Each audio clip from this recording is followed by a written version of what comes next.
Këtë vit unë doja ta bëja, por nuk më pranoj im shoqt më të vishte kostumin e babagjyshit, sepse unë kur kanë qenë fëmijët e vegjël, gjithmonë vishja një komshi si babagjysh, edhe ai ja sillte dhurata. Dhe ato u ritën me atë ide që po, e kemi një babagjysh që na i sjell. Dhe që besojnë. Dhe që besonin. Si? Nuk pranoj të vishe si Nuk pranovi të vishe si babagjysh, që sot do jenë dhuratat. Kategorinë bashkëshorti nuk e... Kështu që do jenë dhuratat aty, që por pra vendosi të jetë vetëm gjysh, jo babagjysh. Ne i bëjmë dhuratat të gjithë njëre, nuk bëjmë vetëm për fëmijët, ne shkëmbejmë dhuratat të gjithë si familje me njëri tjetrin.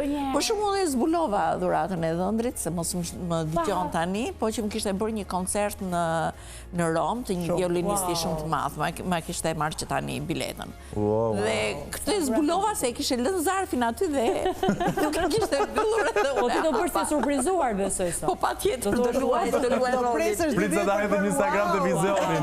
Të luaj rolin. Dhe shkëmbejmë dhuratat vogla, kuptohet, nuk e pse të bësh dhuratat të mëdhaja dhe t'jenë të kushtueshme, unë mendoj që vlet gjesti shumë më tepër